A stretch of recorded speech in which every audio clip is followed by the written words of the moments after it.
rajada Muuse iyo fadhiga baarlamaanka bal iyada lafteeda in yar Muuse waxaa ka dejin lahayd horta qodaxda ku mudan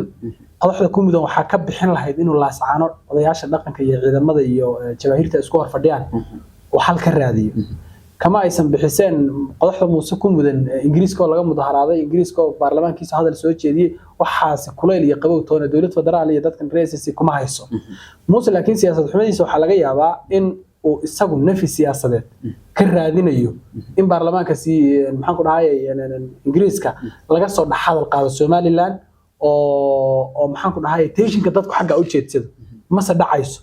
qodaxdan ku jirta wuxuu iskaga bixin lahaa isagoo laascaana xal ka raadiyo laascaana xal buu ka raadin natiijada laascaana ay ku joogaan ku joogeenina waa qori caaradii qorigiina gooja cadu yaala xagga inuu xal ka raadiyo ahayda inuu xildhibaano intuu lacag u shubo oo u garab ordo oo ma aysan maxaan ku dhahay waa siyaasad kale iyo fashil siyaasadeed oo labaad oo Muuse uu galay السلام عليكم ورحمة الله تعالى وبركاته نبدأ وضيال كسر هذا برنامج في حوارنا ما أنت قضب كان إنه طبعا إذن سو قد مننا وقضب حساسية أو قصية قضية سوماليلاند طبعا تاسو أين لسه عنبا إن مدة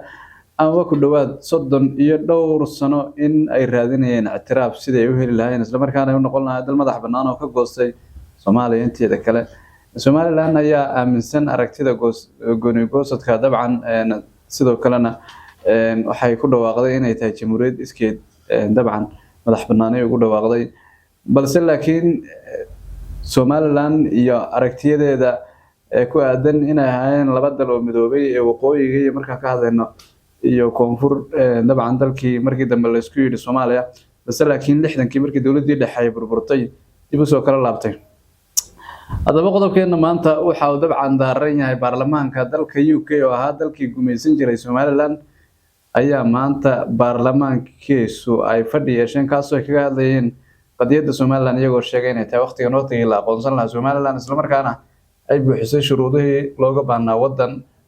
سيد الديمقراطية أو أي قال هذا وتحقق السوم هذا ما ينتهي اللي تكون تاي الديمقراطية بس لكن أيوه أي دوران الديمقراطية سيد وطن كأوه طبعا uga dhaqan gashay hadaba baarlamaanka iyo dooda ay soo jeediyeen ma aha markii ugu horeysay sidoo kale waqtiyo sidan oo kale ay xildhibaano kamid ah golaha baarlamaanka UK ay sidan oo kale dooda u keenay bal Cabdiraxmaan Axmed Afakaado ayaa garabkayga fadhiya oo dabcan inta badan isla falanqeen Cabdiraxmaan ugu soo dhow maanta baarlamaanka UK qadiyada Somaliland way ka hadleen maxaan kala soconaa bal maxaa ku soo aadiyay xilligan iyada lafteeda dadku isweydiinayaan maadaama dagaal uu ka socdo sool bismillaahir rahmaanir rahiim waxa xilligan ku soo aadiyay hadii aan ku horeeyo horta waxa xilligan ku soo aadiyay yani kalfadhi mudaysan oo baarlamaanka Ingiriisku leeyahay waxa la diyaariyaa oo xildhibaanadu ay diyaariyaan qodobo laga doodo wadanka gudihiisa dibadiisa siyaasaddiisa dhaqaalihiisa horumarkiisa iyo xuquuqihiisa iyo dastuurkiisa ba qoseeyo wadan kastana waa uu la qabaa horaan waxa uu jirtay xildhibaano calaaqaad dhow la leh xukuumadda Somaliland yimaada la dhaqmay ama de sidoo kale la maal gashaday inay keeneen doodo noocan oo kala ah xildhibaanadaasi kuma aysan guuleysan wixii hadda ka horeeyay hadda lafteeda doodu way socotaa ma ayna soo xidhmin sidoo kale si lamida kuwii hore waxa la keenay dood oranaysa waxay gaadhay Somaliland waqtigii la aqoonsan lahaa la madax banayn lahaa Ingiriisku waxa uu gumeystay gobollo fara badan oo kamid ah geeyiga Soomaalida sidoo kale koonfurta iyo gobollo kale waxa gumeystay Talyaaniga inagu gobolkan aan joogno Soomaali galbeed ama Ogaden region waxa wareejiyay isla Ingiriiskii wareejiyay Axmaara ku wareejiyay walow dhowr jeer uu kala wareejiyay oo marba qayb wareejinayay haddana markii si guud u wareejiyay oo magacaas Ogaden ku wareejiyay yani markii dambe uu damcay inuu Ethiopia ka furfuro uu awoodi kari waayay bal riwaayadaha qaar waxay wariyaan in lagu bariyay inay dhul kale loogu bedelo oo dhul xeeb la hoosay iyo dhulkaas oo isagana waa Ingiriisku uu haystay in loogu bedelo saylaciyo xaggaas uu qayto Haile Selassie ogaadajina uu iska sii daayo sidoo kale raggii ku saxiixnaa ama maxaan ku dhahay wareejinteeda lahaa waxaa laga qoray buugaag xusuus qor ah oo hadda yaala maxaan ku dhahay madaxda London waxay sheegeen inay ka shalaytaysan yihiin talaabadii ay qaadeen ay dad muslimiin ah Soomaali ah ka madax banaan dawlad noqon kara ay isku hoosgeeyeen xabashidii midoobay mar haddii qaladaadkii iyo gumaystayaashii dhibkay dhigeen ee guracnaa ay taasi ka mid ahayd Soomaaliya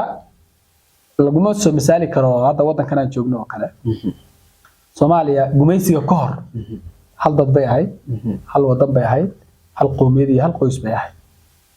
gumaystii gumaysanayay baa kala gumaystay oo laba gumaysi oo istagaalaya oo iyagu baa qaybsaday dhulka iyo dadkii qaybsaday sidaas lama oran karo dadkan isku isir iyo isku dad iyo isku wixii ma ahayn haddana markay ka wada baxeen labadoodii mid walba uu ka baxay bay dadkii isku soo noqdeen ma aha xorriyad intay u dagaalameen reer Somaliland ay Ingiriis ka heleen kaligood keeneen ay Soomaali u soo afgaliyeen ma aysan ahayn oo riwaayadaha la qaldo ma ahayn wax badan baa marka taa kaga duwan oo tii ayna isku isirka iyo isku wixiga ahaynba uu awoodi waayay Ingiriis inuu ka hoos bixiyo oo ku xismi way ku dhiiran waayeen laakiin ka sii daran oo dad qoys oo qowmiyad oo diin iyo dal iyo isir iyo wax walba iyo dhulba ay wadaagaan ma awoodo inuu ka waxo laakiin de waa riwaayad xildhibaanada Ingiriisku ama ha ka dhanaadaan ama qayb ha ka ahaadaan la soo dhigi karo lana jili karo xukuumadda Soomaaliland lacag lagaga daadsan karo riyadoodana loogu xoqi karo iyo boogta cuncunaysa ee ictiraafka oo lagaga siin karo de waa ladin maqan yahay waa ladin hadlaa waa ladin waayo nin maxbuusi wuxuu ugu jecel yahay ninka u hadla kiiskaagii baan wadwadaa xaggan kan ahay xaggan kii kala sameeya lawyer baan ahay waa ku doodaa hadduu doono karagaadka ku sii fogeynayaba ha noqdee midan marka doodani baarlamaanka Ingiriiska mid cusubna ma aha mid kuwii hore inay ka duwanaan karto aaminsanahayna ma aha waana dood hadda maxaan ku dhahay xataa aan xilligay bilaabatay ka hor la sii boonboonin way Cabdiraxmaan doodan dabcan waxay u egtahay doodihii hore oo ka daba tagaysa waxay ka duwanaan doontana dabcan weyn ogaan doona maadaama ay socoto saas sheegtaba xilligan Somaliland gudaheeda waba dabcan gobolka Sool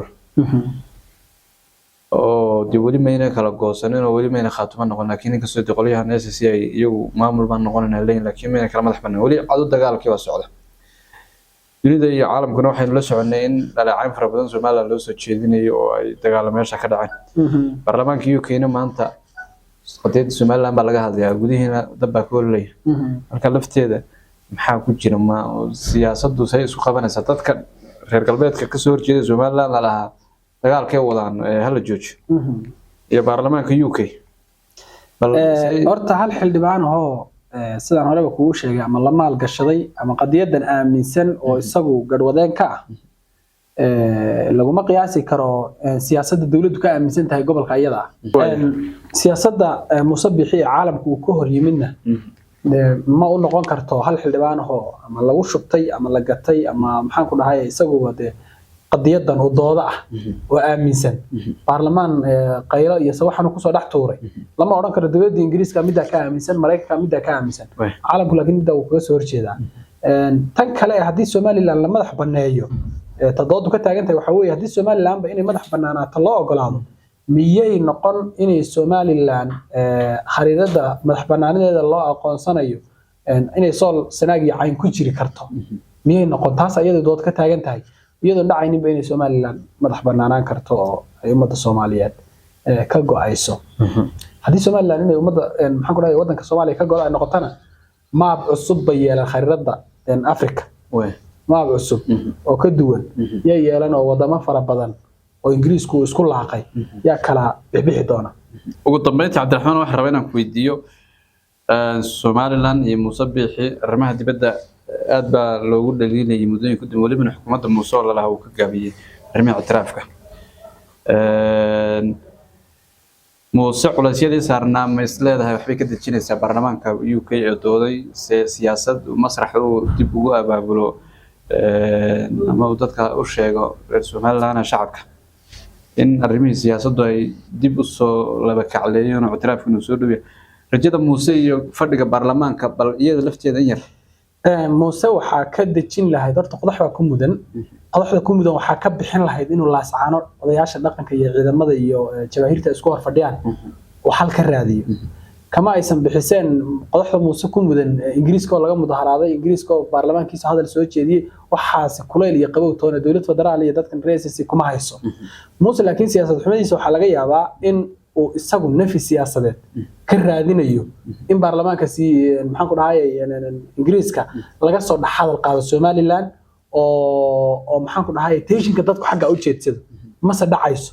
qodaxdan ku jirta wuxuu iskaga bixin lahaa isagoo laascaana xal ka raadiyo laascaana xal buu ka raadiyo natiijada laascaana ay ku joogaan ku joogeenina waa qori caaradii qorigiina gooja cadu yaala xagga inuu xal ka raadiyo ahayd inuu xildhibaano intuu lacag u shubo oo u garab ordo ma aysan maxaan ku dhahay waa siyaasad kale iyo fashil siyaasadeed oo labaad oo muuse uu galay aad baad mahadsantahay kaas wuxuu Cabdiraxmaan Maxamed Afagaadho oo ila falanqeynaya barnaamijka dabcan qodobkan oo aan ku eegaynay baarlamaanka UK oo dabcan maanta ka hadlay qadiyadda Somaliland oo ay sheegeen in ay taagan tahay waqtigii la aqoonsanayay balse laakiin dadku waxyaabo badan ay isweydiinayaan Somaliland iyo gobolka Sool dhibaato ayaa ka taagan taasoo ay ka dhalatay dagaalada u dhaxeeya xoogagga SSC iyo sidoo kale ciidamada Somaliland duqeymo iyo dhibaatooyin bini'aadantinimo kuwa ugu darnaa oo barako cuna qayb ka yihiin ayaa ka dhashay intuu dagaalku socday dunida waxayna la soconay inay si weyn u cambaareynayaan dagaalkaas dabcan dadka shacabka lagu qaaday balse laakiin baarlamaanka UK oo dabcan maanta soo hadal qaaday baynu iyadana eegi doonaa waxyaabaha uu galfadhigooda maadaama uu la socdoon la soo afjarin bal waxa uu ku soo kordhiyo dabcan Somaliland iyo qadiyadiisa barnaamijka xog waran ayaa daawanayseen si wada jirana aniga waa Muxidiin Xarago iyo Cabdiraxmaan Afagaadho saaxiibkoo inta badan barnaamijyada aan wada falanqeyno ayaan idinku faahfaahinay xogaha kale inta aynu ku kulmayno sida iyo nabadgelyo